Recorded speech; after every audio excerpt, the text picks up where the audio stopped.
Thank you so much for joining us today for the Pastor's Potluck Podcast.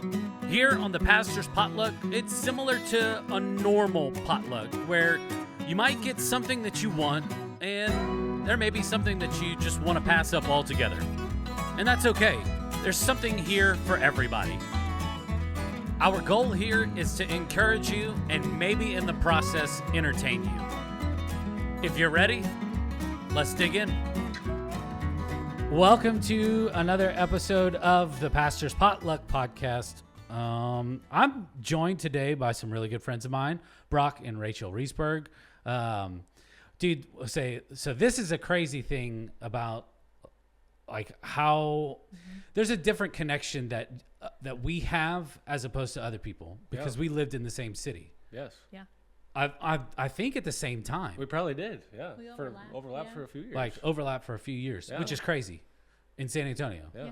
And it's funny because like every time I go there, I always come back with H-E-B pecan The best coffee. Yeah, the Texas pecan roast that they have. And but yeah, I think I'm glad to have y'all on because y'all been coming to Southridge since before we were here, right? Mm-hmm. Yeah. So y'all were here like a couple of years 2019. before 2019, yeah. before the pandemic, and then obviously that whole catastrophe that happened with what opening and closing and then suspending services and all of that. And it's really weird for like your first year of ministry in a place to not know anybody. And then we finally go back to like services, and then everybody's like, "Hey, Pastor Jared." I'm like, "I don't even know who you are." We've been here a year. Yeah. Make sure you stay close to the microphone, but it's all good. It's all good. First time podcasting too. Yeah. Big deal. It is. It is, dude. It's exciting, right? Yeah. Dude, you have to be more I'm excited. excited. I get really excited about financial peace. He does. Yeah. Excel spreadsheet. So Brock and Rachel are one of our group leaders here at the church, and one of our many groups that we offer. But y'all lead our Financial Peace University group, and it's for the individuals that take this class, quote unquote, go through the group in the semester setting that we have. Yep. I hear so many great things that come out of it. But first off, I just want to know, Rachel, what is Financial Peace University? It's a lot. It's a life changer. It really truly transformed us. You think it's just money, but really going into it, it'll work every aspect of your life. Dave Ramsey's team created this program many years ago, and it's kind of modified every year. But it's a 9-week course that we do each term. We're doing one starting next spring 2025, and it'll be 9 sessions. And through that sessions, you'll learn to know what's going on with your money, where you're putting it. You're going to learn how to do that. But more than that, I think it really teaches you just to be a steward of God and learning that it's His resources that He's blessed you with. Yeah. And if you can really humble yourself to that, you can see the freedom in that. And I think that's the biggest takeaway we've seen. Yeah, I'll tell you this much, literally financial peace, like peace with your finances and not having to worry about, it's just being cognizant of like what's coming in and where it's going. Yeah. It's scary. It is. Yeah. Because obviously we've all had some pretty knuckleheaded purchases, like, I had a bad day. I just need some retail therapy or whatever, just like, I don't know, go buy a new.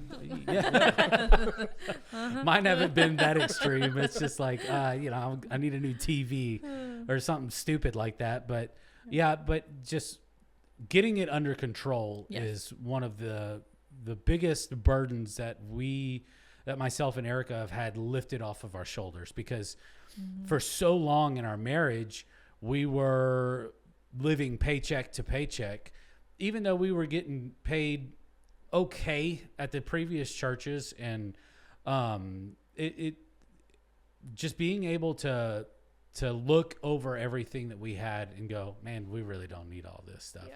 And we'll get into some of that stuff too, but it's been a huge blessing for us, just being able to get a hold of our finances. Yeah. Agreed. Now, what does it take to sign up for the classes, Brock? It's really easy. We've got a few different ways now. We've used QR codes, so we advertise it as groups, and you can take a QR code. We can sign up by paper. We have every method for whatever generation you're in, and enjoy signing things up on. Yeah, and right now, FPU through their website, Ramsey Solutions, you can sign up for $69.99. You can buy a gift card now and use it later, but it's $30 off. Normally, it's $99 for the 9-week session. You get access to all the course materials, the video lessons, and then EveryDollar app where you're tracking your money, and you have that access for a year. What's the name of the website? You said Ramsey Solutions? It's actually now called Ramsey Plus, and that gives you access to Financial Peace, to EveryDollar Tracker, to extra shows and extra activities that they have. So it's like any of the other pluses now, but you get access to everything Ramsey. I love their podcast too. Yeah. It's so Rachel funny. Cruz and John, It is so funny because like it's almost kind of like, it reminds me of like the House Hunter shows that they have on TLC. And, you know, these people like come in with like the craziest careers. They're like, I'm a lizard breeder and I make $9.2 million a year. And you're like, for breeding lizards? Like, you know, like it's just interesting hearing like what people get paid. Yeah. What people get paid and they're for. $500,000 in debt. Yeah. I mean, it's true. Yes. I know. Yeah. People that, they make, you know, tons of money and they're like, I'm gonna have to file bankruptcy. And he's like, what are you talking about, dude? You make so much money. Yes. But it's a great listen because it gives you a lot of great perspective. Like, hey, we're not the only ones that are messing this up. Yes. I think there's a lot of common ground to that because money is, we don't talk about it. So a lot of people carry so much shame around that. Yeah. And their podcast really highlights, it doesn't matter what you make and how far you are, you can get out of it. Well, everything right now is so glorified. Yeah. I mean, it's all over the news. It's all over the television with these reality shows. And if you're not living the certain lifestyle, then things are not good for you. And so people do anything by any means necessary to live a certain way. And it's unhealthy. It's an unhealthy way of looking at life. Like, it's okay to live in 1,000 square foot home with you and your wife. If you have 0 kids, like you can make it happen. You don't need 5,000 square feet. And the social media influence, you need to have this up, you need this kind of furniture, everything. Yeah. We don't know how to be content anymore. I think that's the biggest thing that we've learned through Financial Peace. And consumer debt, I looked today because it keeps going up because since we started taking this, I track it. And like consumer debt in the form of credit cards and auto loans and personal loans keep going up. They're all over trillions of dollars now. They make up a bigger chunk of debt. Like mortgage debt's the biggest, but then it's credit card debt, auto debt, student loan debt, and they just continue to grow exponentially. Yeah. It's absolutely crazy the amount of money that is owed to creditors or debtors, and it's insane. It's staggering. It's a staggering amount of money that people are going in debt just for, you know, mundane things. Stuff you can't take it with you. Yes. No, and it adds up. We started with, what was it, 2019? We took the class in 2020. And before COVID started. Like literally March of 2020. Yeah. And we had $120,000 in debt. We had just moved. Everything was falling apart. And so we've been there. And we've been working through it and seeing the miracles it's worked in our marriage and in our family and in our faith. It can happen and we can get there. And the biggest thing is just making the choice every day. Because it really, truly takes that everyday step. Yeah. Erica and I were in a similar situation, and we just said, hey, we're just doing sandwiches and ramen until we can get this under control. And one of the great things, and I tell this to a lot of people because I think it's a great way to begin to make a change in your finances is like, we don't eat out. We don't. Not unless like we're in a pinch or we're like out on the road because like the boys have like their cross country meets or something like that. And we have to eat, you know, fast food, something easy, but being able to do that once a month, as opposed to every single Sunday or several times throughout the week, like we have saved so much money and we've gotten to the point to where we don't have to worry about certain things just by making that little bit of a change. I just got tired of living paycheck to paycheck, and I just said enough's enough. Like I don't want to work until I'm 80. Yeah, I don't want to be welcoming people at Walmart. Every time we teach this class, that's one of the first ones. Everybody's like, I can't realize how much we spent on food, because people do their budget and are like, holy cow, I've spent $1,000 going out to eat this month. That's the easiest one to cut off too. Yeah. More than material, it's always food. Yeah. It's insane. Yeah. Like, it's social, it's emotional, it's convenient. Convenient is like the number one thing. But I always tell people, I'm like, dude, get an air fryer, spend a little money, get an air fryer, get a crock pot, learn how to use those, because you can make lots of food, stellar meals with that. I mean, you can buy just cheap chicken nuggets and put them in the air fryer. Add a little aioli and you're good. Yeah, that's right. Make it a little fancy. I don't know. I just put ranch or ketchup on everything. I mean, I'm just totally living up that southern style of living. I don't know about no aioli on some dinosaur-shaped chicken nuggets. Could you imagine somebody putting like some kind of pesto sauce on a dinosaur-shaped nugget? Sounds like Landon. Yeah. That's so funny. So how did y'all two come to lead this class? So we took it with Scott and Kelly, who had led it here for a number of years, I think, and they were actually looking to pass it off to another couple. And we took the class. They were training a younger couple that was going to take over. I think one was a nurse or something. They ended up moving away, and then the position was open, and we had such a good time taking it and felt like it impacted our life, and there was an opening, so we signed up, and now we've been I think we've taught 8 rounds now. 8 rounds. Oh yeah, because we do twice 2 a year. Yeah, Maybe not that many. Maybe we're at 6. Maybe it's 6 or 7. So Yeah. and every time I take it, every time we watch it, I still get emotional and cry, and I'm not a crier, and I still learn something every time we've gone through the class. I think it holds you accountable too. Oh yeah. When you're teaching it, you have to do what you're preaching. I think too. Yeah, that's so funny. Like, just it's like watching the same movie. You know, like those people that watch the same movie and you get emotional at the every same time. Yeah, Yeah. it does. There's a guy in there. Yeah. Every time I cry. Every time. Yeah, that's so funny. You're like the little girl in what is it? With the movie with Macaulay Culkin, and he dies because he gets stung by bees. My Girl? Yeah. And How do you know and that? she's like, put on his glasses. He can't see without his glasses. Yeah. Like that. It's the same part Same that scene. gets you. That gets you every single time. Yeah, it's. I'm glad that you still feel that way, because it means that it still means something to y'all that are teaching it and leading it. Truly. Yeah. Like, is it funny watching like the aha moments that people are, and like through the conversations that y'all are having, like they're like, oh, I get it. It's hard sometimes because you can see when people get really close. Yeah. And I feel like that's when people get the most nervous, and then you retreat to old habits. So it's hard to watch people hold themselves back. But when the people see those breakthroughs and then they start to see it and they live it, it's incredible. And we've seen that in quite a few people. It's gone both ways. It's exciting to see people jump on board and do it, and it just hurts when you give people the tools and you see them go right back to the other way. Now, is it one of those things that you're like, try to hold people accountable whenever they do something? We could probably do better at that. Well, I think one of the it's things, a delicate balance, though. For sure. I think that one of the things you can do is just have a conversation with the individuals that do sign up and go through the class. Just say, hey, can we just do like a meetup, like in break or something like that, and just see how everybody's doing? We've talked about a reunion of all the classes we've taught and bring people back and share the stories and where they're at. And we have not done that, but I think that's something we need to do. Yeah. I mean, I think it's cool, too, because we made dumb choices throughout our journey, even leading it. Like, we've still made dumb financial decisions through everything. So I think a lot of people get fearful if they make a mistake. And it's like, that's part of the journey. You are going to stumble. You are going to make bad financial choices. But if you just keep going back to the framework, you can get anywhere. Yeah. It's one of those things. I don't know. I'm always going to want gold teeth because I think it would just be funny. You need a grill? Yeah. I want one of those rapper grills.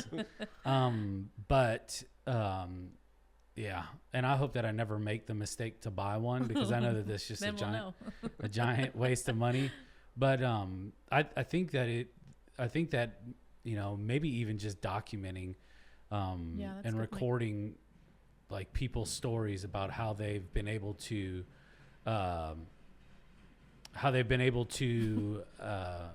you know, see their finances turn around because of the class, and do like a 3-month follow-up or something like that. I think that would be really interesting, just to get it. Has my gears spinning on like, okay, like we always do like these testimony stories, videos. Why can't we do a financial peace testimony video? So, all right, you're listening, Pastor Cheryl. I know you are. Write that note down. So what are some, without going into too much detail, what are some like key steps that people are going to go through, Rachel, that they will learn and understand as they go through the financial peace class? So there's 7 baby steps, and then those are going to be ingrained in you. Your first one, which kind of seems counterintuitive when you're in debt, is a starter, a $1,000 emergency fund. And I think that's honestly the most crucial step in the whole system to help you be successful, because something will always happen. Yes. As we started taking it, we had our car had problems, our washer went out, our oven went out. So like big items were adding up. And if we didn't have that $1,000, I think we would have just reverted back to what we knew. Been on the credit card. And it would go back on the credit card. But instead we had that cushion. So that allowed us to keep going. And then we would use it, and then you'd have to stop your baby steps and start over again and do the $1,000. But I think of all the baby steps, I think that one truly is what sets you up for success. And then after that, there's the debt snowball. So that can be taken, I mean, there's lots of different systems out there, but Ramsey says lowest amount first, because we want to see reward. We like to see things happen. We need immediate satisfaction of things. So if you pay off that small one, you're going to see it as a win. You're going to get excited and go from there. So you do your smallest debt to your largest debt.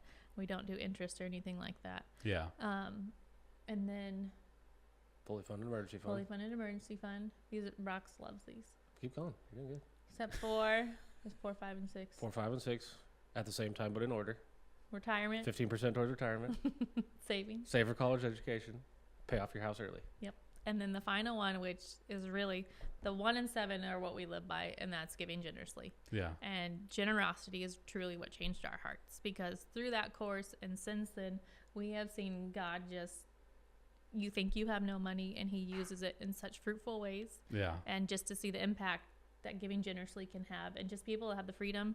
Like right now I was talking with our counselor at my son's school, just the immediate direct need of, there's so much financial need. I know. And I just wish we had more freedom, but I don't think that's the one thing that Ramsey does talk about and instill too. Don't wait to give. Yeah. Everybody says, I don't have money. God will make a way if you humble your heart to it. And he truly does that. So always make giving a top priority. Yeah, it's insane. Like the first, going back to the first step, I think that one, like you said, it's very, very crucial, because, I mean, if you're just spending money as it's coming in, then you never see it. You don't even see close to that amount. Nope. You really don't. Right. But it breaks a couple of the trends of, okay, I can save up $1,000. Yeah. Like, holy cow, when's the last time I had, that amount with a comma in it in my account? Yes. Yeah. Like that's a very empowering feeling whenever you finally go, holy smokes, I've got $1,000, but you can't touch it. Yeah. Don't touch but I it. can do it. But I can do it. Yeah. And I know that if something goes south, then I'm able to, fix whatever I've got to, or address whatever I've got to, or whatever it is. And then, if you have to touch it, then you have to, go back. Let's get it back up to 1,000, and then move forward. And then the last one is living generously. There's nothing better than being able to give. I truly believe that. Give money, give service, everything. Every one of the aspects of giving, like you said, your time, your money, just your talents, whatever it is that you are giving of you that is of importance, that is something that God has trusted you with. It's not just the money side of things. Right. That is important, because it does help fund ministry and advance things and move things forward. But your time and your talents, those are things that God has instilled in you and only you. Like, if you are gifted to sing, you need to be singing. If you are gifted to speak, then you need to be speaking. You need to be doing those things, because that's what God has trusted you with. Yes. Yeah. And it's just another aspect of like the things that he's given you and blessed you with, to where you can in turn bless other people. Yeah. If you keep all of this stuff to yourself, then it's not going to be a blessing for anything. No. It doesn't advance anything for the kingdom of God. It doesn't push ministry forward. And that's ultimately what we want. We want to see people experience the same Jesus that we have. Yeah. And so giving of those things that God has blessed you with allows for other people to be able to experience the Jesus that we all have. And by holding it in, you're not letting it change your heart either. I feel like sometimes we get stingy with our talents. For real. Or protective of it might be a better word, because we're guarding ourselves. Dave says you can do everything else, but if you miss the giving part, you're missing the peace and financial peace. Like that's what brings it full circle. Yeah. Yeah. I've referenced a lot of things like to what my conversation's going to be like whenever I see Jesus face to face. Obviously he's going to be like, dude, what's up? But like, I know that there's going to be an account that I have to give of the life that I've lived on earth. Yeah. Everything up until my day of salvation is covered by the blood. Yep. Right? Yes.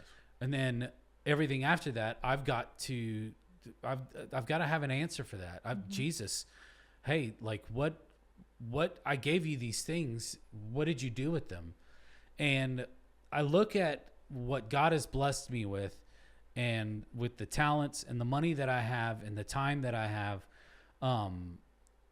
as what kind of impact can I make for the kingdom? Yeah. And if I'm not doing and managing and budgeting my money, managing my time correctly, is there going to be somebody that has missed out on that because I was too selfish with those things? Yeah. That's not a conversation I want to have with the King of Kings. I don't, because I don't want to be the reason why somebody is not able to hear the gospel of Jesus. Right. I want to do anything by any means necessary. If that means I got to eat ramen and give a little bit to the For the Future campaign that we've got going on at the church, then I'm going to eat some stinking ramen. Yeah. Like if that means that I've got to go sing at a family member's funeral, somebody here that attends and they have a funeral and they need me to sing for it. And that's the way that one of their family members that they've been praying for, they go, hey man, who's that guy? Where does he, what's that all about? Yeah. And they're like, just whatever that looks like. Yeah. Maybe that's their way to be invited to church. Like, maybe I should go do that. Yeah. I don't want to leave things up to chance. Yeah. And because I know that God's like a God of second chances, but I don't want a whole bunch of second chances coming from this person.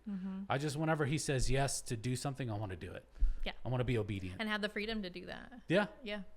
So it's not just about money. It's like literally what can you do to live a life full of peace. Yes. Yeah.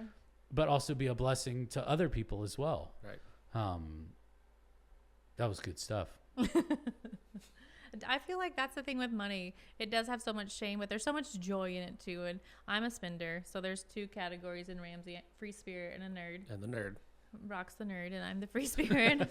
I find joy in giving and spending and showing that way. Yeah. And I know it was all God, because he's the one with Excel sheet every month who wants to do the budget. I still don't like budget meetings. I can say that, right? Sure. Yeah. But I think that's it's showing a real side of. It shows a real side and an emotion that people have to come to terms with, and an understanding if they go through this class, which we highly encourage that they do. That there are going to be some things that, like, it's almost kind of like a rewiring of our lifestyle and the way that we think and the way that we believe finances should be. And I think that being real with your stories and how it is a struggle, but understanding that through that struggle that there is a lot of joy that comes through if you are just obedient and very intentional with your finances, like what can happen because of it. You get to tell your money where you want it to go and not feel guilt with we're overspending or we're up short this month again or pinching pennies. You're accountable to what you choose to tell your money to do. Yeah. So there's so much power in that too. Yeah. Yeah, having your money tell you what you need to do, that's dumb. That's a stupid way to live. No, the anxiety and I know. It's in and out. stress that brings. I know. Or even Christmas. And the majority of people live paycheck to paycheck, whether you're making $40,000 It doesn't matter, yeah. $400,000. Yeah. We hear multiple stories about $500,000 bringing in $500,000 and still in massive debt, because it all comes down to the simple thing of, like, consumerism is a big thing, but I think people are seeking things through money. So whether that's habits or they're trying to fulfill themselves in some way, and money is normally that catalyst. Yeah. So, like, whenever people go through this class, are there tools that people still have access to once the class is done and over with? Are there things that they still have access to because they do pay for the class? Like, is there something that they can take with them, or be able to log in online somewhere and find it? Yeah, so when they sign up, they have an app or a website, and probably the best one is the Every Dollar, which there's a couple different. I used to use Mint. I think Mint went away, but now Every Dollar does the same thing, where you can link it to your bank accounts or not, and it can track all of your expenses. You can create all your own categories, and you can track every single dollar. So that's the only way to do it, is to plan every single month where it's going, and then you track it as it's spent every single month. Yeah. So that one you get a year subscription for, and then you can keep paying for it, and it's trivial compared to how much it helps manage your expenses every single month. Just the accountability, As the nerd, I love dragging the expense and dropping it in the category every single month. Yeah, that's what we do. We have it, and it's a little bit of work. Like, you have to say, oh, okay. Like, we're keeping receipts for everything and writing at the top what it's for, and then it goes in its own file and to help keep track of it. And it does take time, but because of we just like recently found out about that Every Dollar app or whatever, the program that you have access to. But because of that, we were like, right off the bat, we were able to like save so much money and start these other accounts in our bank account. So we kind of got crazy. So we have like we have a bills checking account. We have like your everyday stuff, like your gas and just small purchases. Like, if the kids like, if they want like a Gatorade or a water or something like that, and we have the money that's in that, it goes into our spending account. But that's like, that can go fast. Yeah, it can go fast, but once it's over, it's done. It's like, hey, we don't have the money for it. But we have like a savings account for our taxes for our house. We have a savings account for travel. Yeah, for auto repairs and stuff like that. Things that are gonna happen. Things that we know. Christmas, birthdays. Christmas isn't a surprise. Yep. Yeah. It's every year. It's every single year. And so, like, the amount of money that we've been able to put into those accounts, like, we have some car issues right now with a minivan that we have, and we are able to put enough down to where, like, it didn't fully do the fix, but it made the monthly payment to the auto repair guys a lot more manageable, as opposed to saying, hey, I want this paid off in 6 months, and you got to pay this thing, you got to pay this thing off $200 a month to get fixed. Because, I mean, let's face it, $1,200 is not going to get you a really good car. Right. But if it's something that that's reliable, then you got to put the $1,200 fix into the car. Yeah. But things like that can be crippling. So if you're not like big time saving up even $10-12 a month, putting towards things like that add up. Yeah. So I mean, we have targets that we want to hit, and then we just keep them in savings, and it accrues a penny every month. Yeah. Just because the interest rates for savings accounts are so low, but that's not the goal. It's not the goal. Yeah. It's to get it funded, and then it just sits there, and then nobody touches it. Right. Not unless we have to fix a car. Not unless we have to do some house maintenance. We have another account for that, house maintenance. When we started, it was still cash based, and so COVID really changed the money market in terms of cash. Yeah. And we had all cash. We had everything out in our envelope system. That's how Ramsey started. Yeah. It's a shame they went away from that. I know, because it holds you accountable more, because when you give it $1, it's easier than swiping or multiple accounts. So we always tell people too, like overspending categories or saving categories, get gift cards, get food gift cards. Yeah. You can do things to make it digital if you don't want to carry cash, because a lot of people don't want to store those sinking funds. So multiple checking accounts or things like that. There's so many different tools. Yeah. Because if it's all in there, a lot of people, generally when we're going through the course, we don't have the accountability that we need.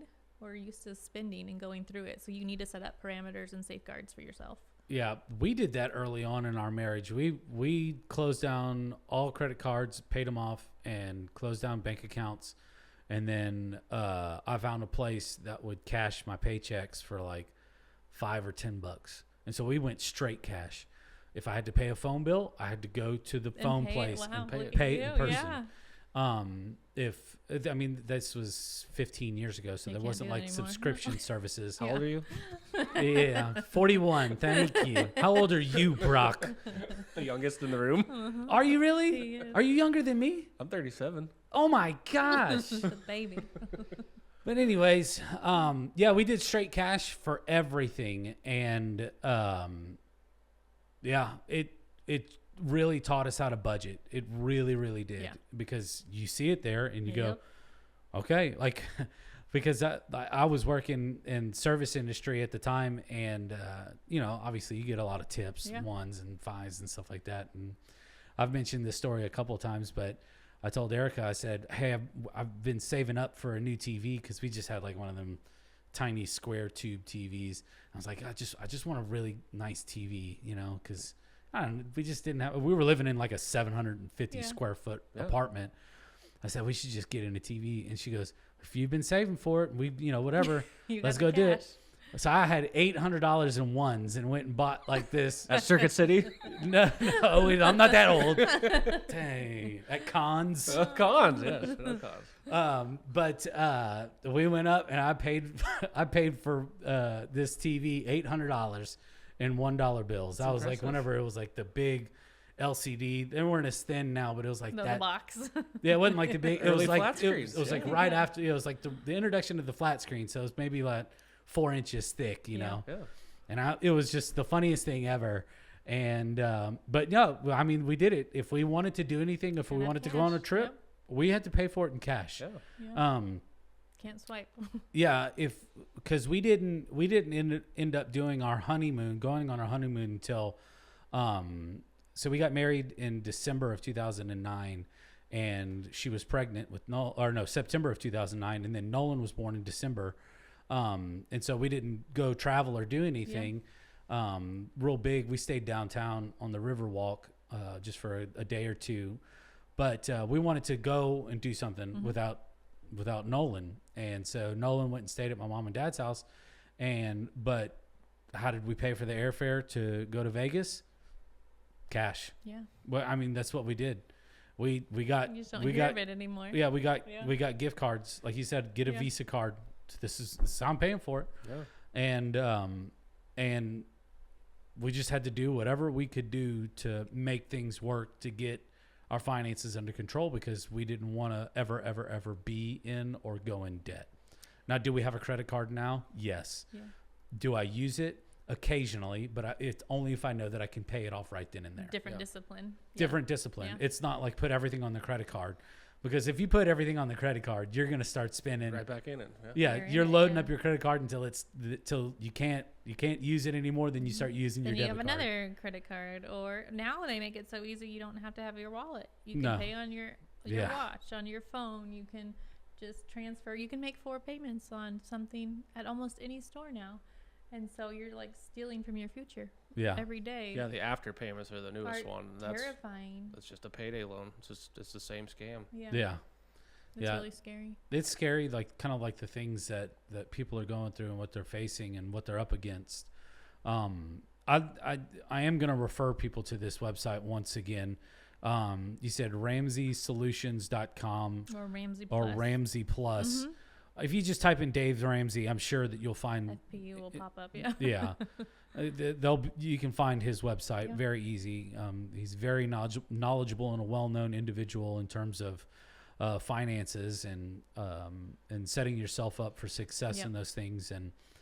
But take advantage of that the $30 off right now. That's My huge. goodness. Yeah, $99 is normally what it is. So $69. Yeah. And there's I courses guess all right over now. the country. I mean, churches host it, other places host Yeah. it. I mean, we host it, but You they're can all look over. regionally. Yeah. Just input your zip code in and it'll pull up a local class or instructors. Yeah. To Awesome. Yeah. Well, are you ready for mystery? question. I don't know if I'm ready.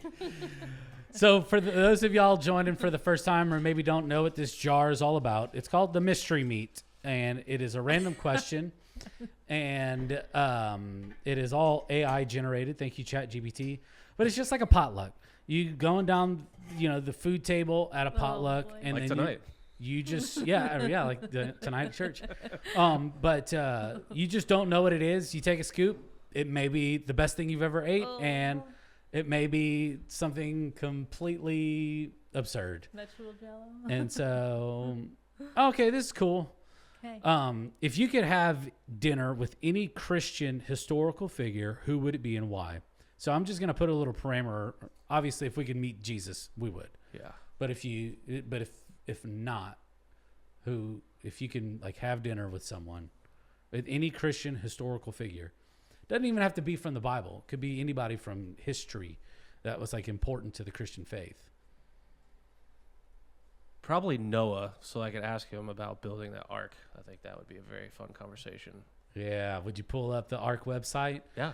Yeah. Hey, did they Have get you it been? right? I Yeah. want to do. No, I haven't been. We have not been to the ark.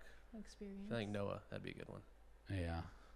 I've been reading a lot about David right now, and I am just always humbled by his faithfulness. Yeah. And I really admire, even he does make mistakes through his walk, Yeah. but he still always goes back and admits those faults. Yeah. And that is something I've always struggled with, and especially financially too. I've seen that too. It's the hardest thing to say, sorry, I screwed up. But when you're faithful through it, you just see how much God blesses David and how much he impacts everybody around him. And I think that really sticks with me. I think my answer changes from time to time. Like I if I had to pick one right off the top of the head, would be Paul probably. Yeah. But like recently, like I'd like to meet with John, who God gave revelation to. Yeah. And just so I can finally put to rest like all these The theories right now. these crazy theories that are going around, because they're like, oh, we got this new president-elect and he's the Antichrist. It's whatever.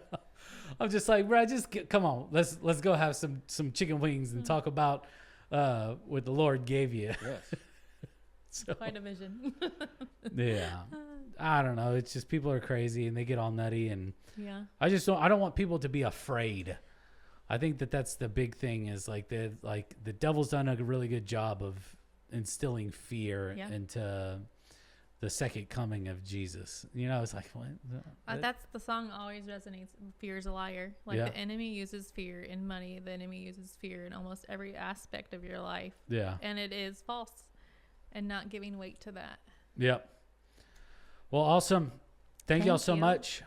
We're Thanks, that was excited. fun. Join our class in the spring. Yeah. 9 src.life/groups. Financial peace. Financial peace. Financial freedom.